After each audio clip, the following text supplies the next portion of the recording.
درود بیننده عزیز، این پادکست معرفت مالیوی است که از طریق یوتیوب کانال پرستیجی منظور شما میگردد. ما در پادکست نوبتی اطراف موضوع مهم یعنی گشودن پسندازی دسترس در برنامه امانت موبایل و برتری آن، خدمترسانی ها در امانت بانک و دیگر بخش های مهم صحبت خواهیم کرد. همصحبت من هستند نورعلی عبادوف، متخصص اداره امانت ها، پرداخت ها و کاغذ های قیمتناک امانت بانک. خوش آمدید. تشکر برای تکلیف. و در ابتدا اطراف باز شدن پسندازی دسترس در برنامه امانت موبایل صحبت نماییم. هدف از این اقدام چیست و مشتریان از این چی منفعت خواهند دید؟ پیش از همه امانت بانک همیشه دستور سپارش حکومت جمهوری را دستگیری میکند.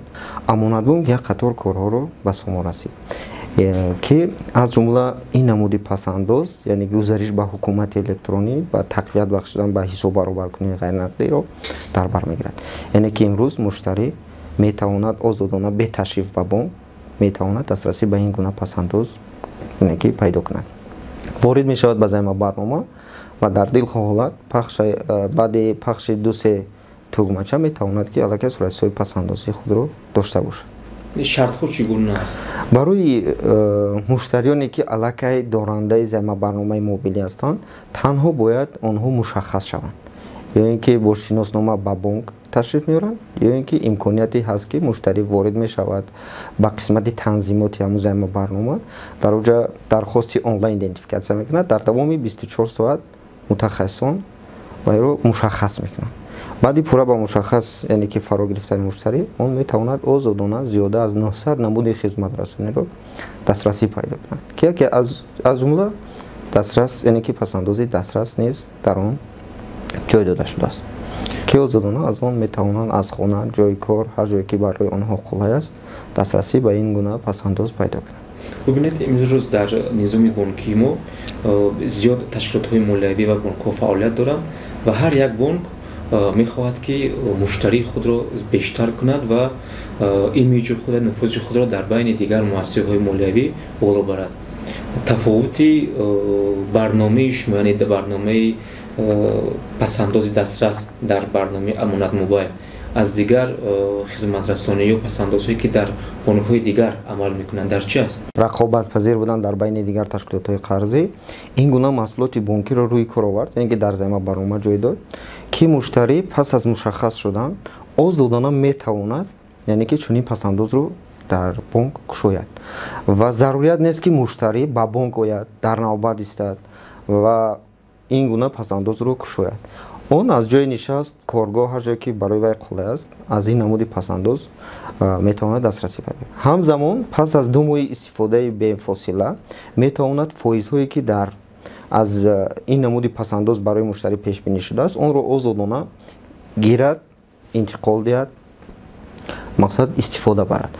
همزمان میتواند که همون پسنداز این که فایزهایی که ما از پسنداز برای مشتری پیش بینی می شود یا اینکه معین می شود مشتری میتواند که اون رو گیرد در همیان موبیل خود انتقال دهد از نو باز با همون پسنداز خود علاوه کند که یعنی که از فایز باز یعنی که علاوه هم با فایز دسترس کردن ممکن است. تا کجا حجم مبلغ پسنداز مهم است هنگام گشودن پسنداز؟ برای گشودن این گونه پسنداز مبلغی یعنی که مشتری تا حد نهایی تا 50,000 سومون رو پیش بینی شده است، یعنی که از 100 سومون تا 50,000 سومون، یعنی که مشتری نه کم از 100 سومون و حد نهایی یعنی که 50,000 سومون رو در بر میگیرد. آیا اونهایی که در برنامه امانت موبایل علاقه صورت حساب دارند یعنی صورت حساب پسندازی دسترس تا کجا مبلغ های آنها حفظ کرده می شود و تا کجا به خطری مبلغ آنها در بانک تامین است؟ تا امروز وقتی که یعنی که از آغاز یعنی که استفاده دادن چنین نمودی محصولات بانکی مشکلی ها هستند، یعنی که بیشتر مشکلی ها در کدام سمت است؟ از اون تحلیل ها از آن نشان میدهند که مشتریان اکثریتشون شاید که аз баланд набудани маърифати молиявӣ ё ин ки шояд аз дуруст истифода намекунем маҳсулоти нави бонкӣ ба яъне ки мутахассисони муроҷиат мекунанд барои қадамҳои аввалинро аз куҷо бояд шурӯъ кард, чӣ тавр мо пасандозро гузорем, дар кадом ҳолат мо метавонем маблағро баргашта гирем. Яъне ки чунин саволҳо ин ки муаммоҳо ҳастанд ки пайваста рақами боварии бонк ҳаст 1885 муштариён метавонанд озодона тамос гиранд ва ҳамзамон дар дохили займа барномаи мобилӣ телеграм чат ҳаст ки муштариён ворид мешаванд ба қисмати танзимот кӯмак ва ворид мешаванд ба телеграмбот. Дар онҷо ҳар суолҳое ки доранд мутахассисон ба онҳо посух медиҳанд ва ҳамроҳӣ мекунанд барои кушодани ин намуди маҳсулоти бонкӣ. муҳлати пасандоз чанд муддатро фаро мегирад? айни замон дар займа барнома 1 сол пешбинӣ шудааст, лекин дар нақша дорад ки бонк метавонем ҳамин гуна маҳсулоти бонкиро 2 ва 3 сол низ пешбинӣ шудааст ки дар оянда то 3 сол дароз карда мешавад. Яъне ки муштарӣ метавонад ки ҳамин гуна пасандозро муддати 3 сол низ яъне ки кушояд. дар сурати масалан пеш аз муҳлат гирифтани маблағ чӣ оқибатҳо масалан муштариро интизор аст? ин гуна пасандоз хусусияти фарқкунандаш ҳамин аст ки пас аз 2 моҳи бефосила яъне ки маблағҳо дар давоми 2 моҳ муштарӣ агар ки маблағи пасандоз зарурият нашаду пас аз 2 моҳ бонк дар шартнома чунин пешбинӣ шудааст ки бонк маблағ ва фоизҳои онро пурра ба муштарӣ баъди 2 моҳ бармегардонад.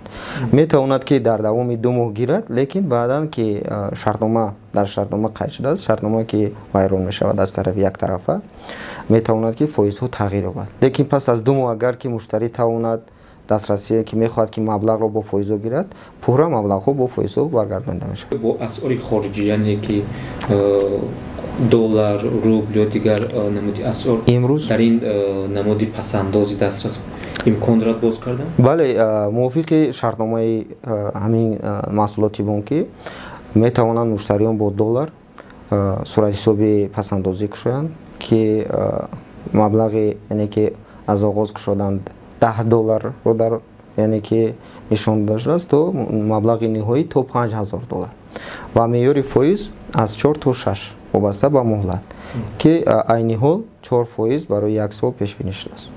бибинед имрӯз аслан истифодабарандаҳои кортҳои амонатбонк муштариёни аслии амонатбонк ҳастанд ки тавассути амонатбонк маош мегиранд ё дигар хизматрасонӣ анҷом медиҳанд. онҳое ки муштарии амонатбонк нестанд яъне бонкҳои дигарро истифода мебаранд то куҷо имкони кушодани пасандози дастрас доранд? ташаккур. барои кушодани пасандози дастрас зарурияти доштани корти дигар бонк пешбинӣ нашудааст. яъне ки зарурият нест, зарурият дониста намешавад. яъне озод аст. озод яъне ки муштарӣ чӣ кор мекунад? танҳо смартфони мобилӣ бояд дошта бошад ва он бо шабакаи интернет пайваст бошад, ворид мешавад ба Google Play ва ҳамзамон Apple Store.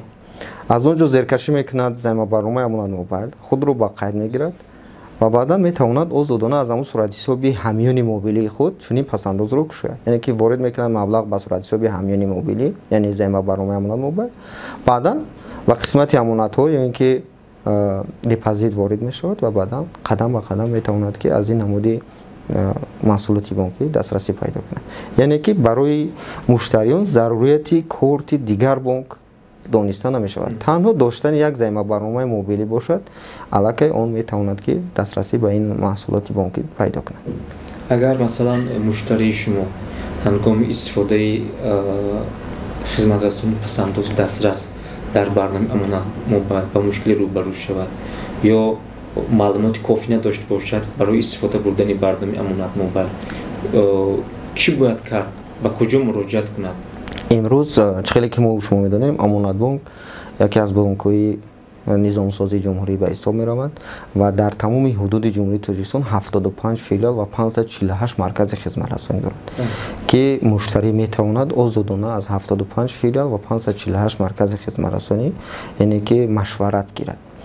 ҳамзамон барое ки ташриф навардан ҳастанд муштариёне ки имконияти ташриф ва бонк надоранд, мо рақами боварии 1885 дорем ки озодона метавонанд тамос гиранд. дар онҷо мутахассисон дар ин самт ҳастанд, роҳнамоӣ мекунанд ва ҳатто зарурият шавад ки метавонанд онҳоро барои то нуқтаи охироне ки то кушода шудани суратҳисоби пасандозӣ метавонанд ки роҳнамоӣ кунанд. ва ҳамзамон дар займабарнома ба қисмати таъминот ворид мешаванд. дар онҷо қисмати кӯмак ҳаст пахш мекунанд, ворид мешаванд ба чатҳое ки имрӯз мутахассисони мо ба онҳо пайвастанд. Ҳар суоле ки доранд суолҳоро пешбинӣ мекунанд, мутахассисон дар сурате ки зарурият донанд, мақсад имконият бошад, дастрасӣ пайдо кардан ба суолҳо ба муштарӣ кӯмакҳои амалии худро метавонанд озодона расонанд. барои дастрасӣ пайдо кардани ин намуди маҳсулоти бонкӣ бояд дар займабарнома аввал мушаххас шаванд, яъне ки худро дар бонк пурра ба қайд гиранд. бештари муштариён вақте ки займабарномаро зеркашӣ мекунанд ва ба он ворид мешаванд, имкони дастрасӣ пайдо намекунанд, яъне ки наметавонанд ки ин намуди маҳсулотро истифода кунанд. бештар саволҳо дар ҳамин самт аст ки чӣ гуна мо дар куҷо метавонем худро ба қайд гирем ва чӣ гуна роҳҳои, яъне ки онлайн идентификатсия чӣ гуна аст.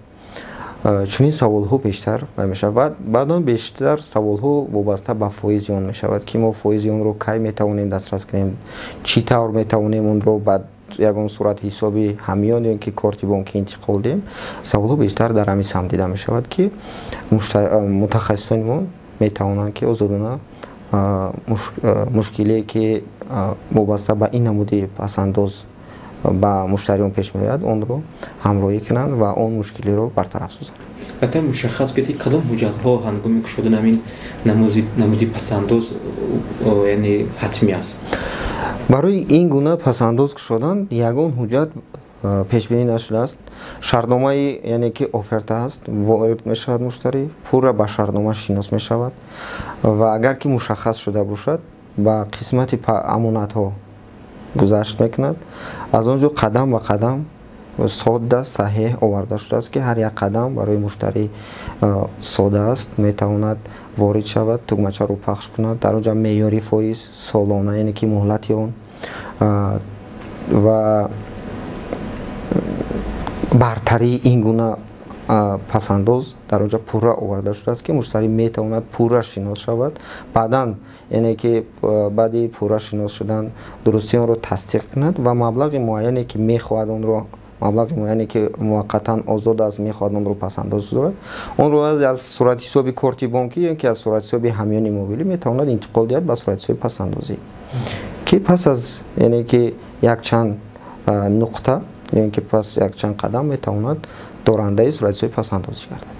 бо чанд забон ин барнома амал мекунад? бо 3 забон: русӣ, тоҷикӣ ва англисӣ пешбинӣ шудааст ки озодона барои муштарӣ кадом аз он забонҳо барои вай писанд аст ё ин ки истифода кардани он сода аст, метавонад озодона истифода барад. Масалан, ҳавасмандӣ барои муштарӣ ин дар мадди аввал меистад, яъне муштариам бояд барои кушодани пасандоз ё умуман истифодаи дилхоҳ хизматрасонии бонк, яъне манфиат бинад дар баробари бонк.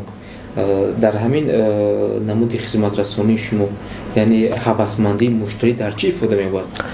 ҳавасмандӣ дар ин намуди пасандоз дар он пешбинӣ шудааст ки муштарӣ фоизҳое ки аз ин дастрас мекунад, фоизҳое ки аз ин намуди пасандоз ба даст меорад, метавонад пас аз 2 моҳ онро гирифта аз нав дар болои пасандози худ онро замъ кунад ва аз он пасандозе ки бонк барои муштарӣ пешниҳод мешавад, метавонад аз он низ даромад гирад. ин аст яке аз ҳавасмандиҳое ки дар ин намуди маҳсулоти бонкӣ барои муштариён, барои боз ҳам рақобатпазир будан дар мобайни дигар ташкилотҳои қарзӣ пешбинӣ шудааст. яъне ки аз ҳамон фоизҳое ки бонк барои муштарӣ медиҳад, боз метавонад ки муштарӣ аз он низ даромад ба даст биёрад. то куҷо шумо кафолат медиҳед масалан бехатарии маблағи муштариёнро дар ҳамин намуди пасандоз, яъне пасандозии дастрас? ташаккур. займабарномаи мобилӣ чихеле ки дар аввал гуфтем, зиёда аз 1.5 миллион истифодабаранда дорад ва чихеле ки мо медонем, аллакай займабарнома шаффоф, сода ва барои дилхоҳ муштарӣ муҳайё шудааст ва аз он муштариён озодона истифода мебаранд ва якчанд қадамҳое ҳаст ки барои пурра махфӣ нигоҳ доштани тамоми маҳсулотҳое ки суратҳисобҳое ки дар дохили он кушода шудааст барои муштариён пешбинӣ шудааст. ҳамзамон дар дохили займабарнома дар қисмати хизматрасониҳо ба қавле антивирус ҷой дода шудааст ки муштарие ки мехоҳад аз он истифода барад, яъне ки имрӯз мушоҳида шудааст, мушоҳидаша кардаем ва мебинем аллакай дар сомонаҳои иҷтимоӣ ва тавассути телеграм дигар шабакаҳои иҷтимоӣ ҳастанд нафарое ки мехоҳанд ки ба ҳар роҳу восита даромадҳои муштариён ки маблағҳои муштариёнро яъне ки тасарруф кунанд. Гурӯҳҳои қаллобӣ низ ҳастанд. Ва вобаста ба ин аллакай дар замаи барномаи мобилӣ дар қисмати хизматрасонӣ гуфтем антивирус ҷой дода шудааст ки муштарӣ метавонад пас аз дастрасии он пурра яъне ки ҳамёни вай аз тамоми қаллобон ва вирусҳое ки қаллобон интиқол медиҳанд пурра ҳифз карда мешавад. Ки фикр мекунам ин намуди маҳсулот қариб ки дар аксар ҳамёнҳои бонкӣ ёки ҳамёнҳои мобилӣ қариб ки дида намешавад. Шояд бошад ангушумор ки амонатбонк аллакай ин роҳандозӣ кардааст барои дилхоҳ муштариён озодона метавонанд аз он истифода баранд. Ва як чиз ҳаст ки имрӯз на танҳо ҳамёни бонкӣ кортҳои бонкӣ ва дигар аз худи муштариён бештар вобастагӣ дорад ки имрӯз хеле ки гуфтем қаллобон низ ниҳоят зиёд шуда истоданд давра ба давра бештар аз сатҳи пасти маърифати молиявии баъзе муштариён ё ки нофаҳмоӣ ё ки зудбоварии онҳо истифода карда ба ҳар роҳу восита ба боварии онҳо яъне ки даромада худи муштариён қаллобон ба барнома ворид намешаванд. Худи муштариён шояд ба барнома ворид шаванд аммо як миқдор маблағ ба сурати як нафаре ки намешиносанд тавассути шабакаҳои иҷтимоӣ таваҷҷӯҳи онҳоро ҷалб кардан маблағҳои худро худ ба дасти худ бароварда мақсад вай мекунанд. Ин намуди пасандоз ин аз он шаҳодат медиҳад ки бештари ҳамон маблағҳои муваққатан озоде ки доранд ба қаллобон нагзаронанд метавонанд ки ҳамчун пасандоз барои худ нигоҳ доранд ва дар сарчашмаи даромади оилаи худ як саҳми худро гузоранд. Сипос барои як суҳбат ва огоҳондани мардум дар бораи хизматрасониҳои бонкӣ махсусан барномаи пасандоз дар барномаи Амонат Мобайл. Бинандаёи азиз, ёдовар мешавем ки дар меҳмонии маърифати молиявӣ ҳузур доштанд Нуралӣ Ибодов, мутахассиси идораи амонатҳо, пардохтҳо ва коғазҳои қиматноки Амонатбонк.